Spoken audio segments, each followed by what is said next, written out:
Electro-homeopathy के अध्ययन के क्रम में पुनः आज मटीरिया मेडिका का एक विशेष चैप्टर, जिसमें हम लोग जानेंगे कि हमारे इलेक्ट्रो-होम्योपैथी में आपको किसी रोगी की चिकित्सा जब हम करते हैं तो उसमें किन-किन बिंदुओं पर विशेष आपको ध्यान देना पड़ता है, ताकि हम आसानी से आपको उस रोगी के लिए दवा का चुनाव कर लेते हैं और फिर उसको ट्रीटमेंट यानी उसकी चिकित्सा करने में हमको मदद मिलती है। तो सबसे पहले आपके इलेक्ट्रो-होम्योपैथी के 4 मुख्य स्तंभ है ना, 4 मुख्य स्तंभ कौन-कौन? आपको पहले ब्लड है ना, ब्लड, फिर आपको दूसरे नंबर में आपको लिम्फ और तीसरे नंबर में कॉन्स्टिट्यूशन और चौथे नंबर में टेम्परामेंट। कॉन्स्टिट्यूशन, टेम्परामेंट, लिम्फ और ब्लड, ये 4 मुख्य स्तंभ हैं आपके इलेक्ट्रो-होम्योपैथी में, जिसको आप बढ़िया से स्टडी कर लेते हैं इस पर, तो फिर आपको इलेक्ट्रो-होम्योपैथी में दवाओं का चुनाव करना बिल्कुल ही आसान हो जाता है। इलेक्ट्रो-होम्योपैथी का सिद्धांत है, मैटी साहब ने सिद्धांत दिया था कि आपके शरीर के 2 प्रमुख तरल पदार्थ लिम्फ और ब्लड, अगर इसमें कोई प्रदूषण होता है, इसमें कोई खराबी होती है, तो फिर आप बीमार पड़ते हैं, आपके ऑर्गन बीमार पड़ते हैं।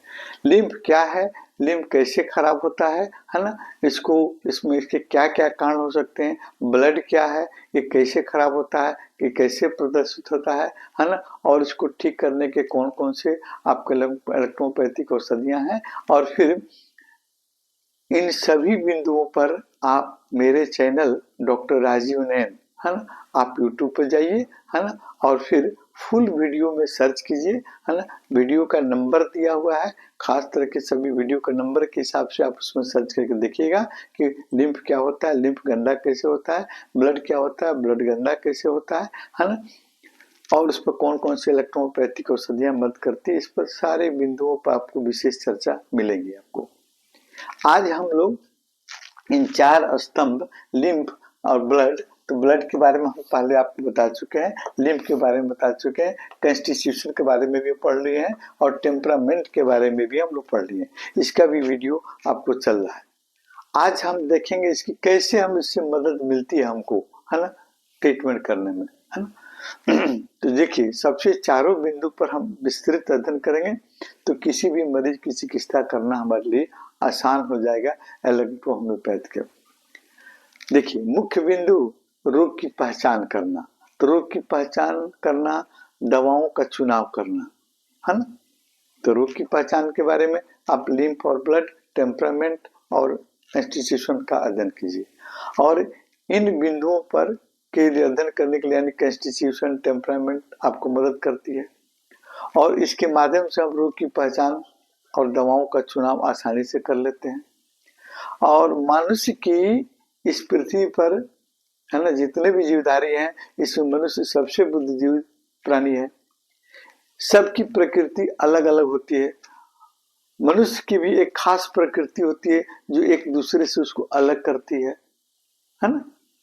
2 व्यक्ति है ना, दोनों का एक ही रोग, एक लिम्फेटिक टेम्परामेंट का है और एक सैंग्यून टेम्परामेंट का है।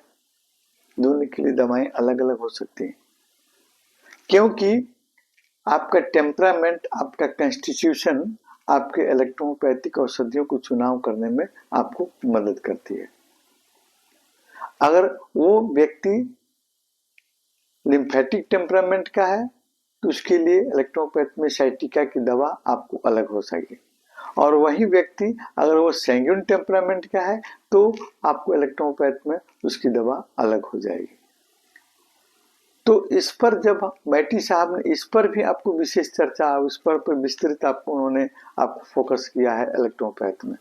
लेकिन आज मॉडर्न युग में हम आंख बंद कर कोई दवा साइटिका की एक ही दवा दे देते हैं। अगर टेम्परामेंट का थोड़ा सा हम लोग ध्यान रखते हैं, कॉन्स्टिट्यूशन का थोड़ा सा ध्यान रखते हैं, तो और भी आसान हो जाता है। और ये बहुत इम्पोर्टेंट है, आपका आयुर्वेद, आपका होम्योपैथ, आपका मॉडर्न साइंस भी आपको इस कॉन्स्टिट्यूशन टेम्परामेंट को मानता है। साइंस ने प्रूव कर दिया है कि कॉन्स्टिट्यूशन और टेम्परामेंट एक दूसरे के परिपूरक हैं। इसके लिए हमने आपको उसमें आपको कई उदाहरण भी दिए हैं। एक आपको कंप्यूटर सिस्टम का भी उदाहरण हमने दिया है कि आपका शरीर एक कंप्यूटर सिस्टम है। आपके शरीर की बनावट है ना, आपका गठन, ये आपका कंप्यूटर का हार्डवेयर है ना। आपका बॉडी का मतलब बनावट, संरचना, आप कैसे दिखते हैं, मोटे हैं, तुलतुले हैं, लंबे हैं, छोटे हैं, है ना। आपका रंग, ये सभी आपका कॉन्स्टिट्यूशन में आता है। और फिर आप कैसे सोचते हैं, कैसे प्रोग्रामिंग करते हैं, किसी चीज का आप कैसे कार्य करने की आप योजना बनाते हैं, आपका सुख दुख, आपका खुशी है ना, ये आपका सॉफ्टवेयर है ना। तो बगैर सॉफ्टवेयर के अच्छे रहने से, अगर आपका हार्डवेयर खराब है तो फिर आप संभव नहीं है, उसको उसमें समस्या लगी रहेगी। उसी प्रकार आपके टेम्परामेंट और कॉन्स्टिट्यूशन और लिम्फ और ब्लड, ये चारों को आप एक साथ लेकर चलेंगे तो दवाओं का चुनाव करना बिल्कुल आसान हो जाएगा। जैसे हमने बताया कि लिम्फेटिक टेम्परामेंट का अगर व्यक्ति है, उसको साइटिका है, तो उसमें हमारी लिम्फेटिक ग्रुप की औषधि S1 या S10 अच्छा काम करेगी, है ना।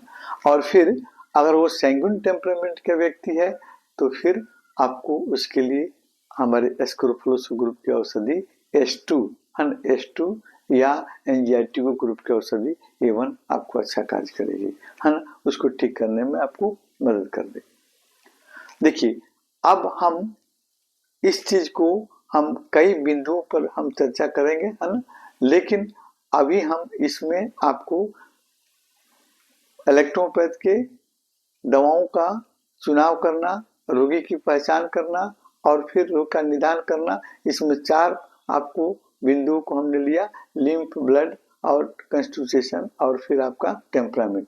इस पर आप ध्यान दीजिए, है ना, और विस्तृत इसका अध्ययन कीजिए, तो फिर आप इलेक्ट्रोपैथ में आसानी से ट्रीटमेंट कर सकते हैं। इसके अगले वीडियो में हम आपको टेम्परामेंट को कैसे पहचानें, किन किन बिंदुओं पर हम चर्चा करेंगे तो टेम्परामेंट की पहचान हम कर सकते हैं, अगले क्लास में।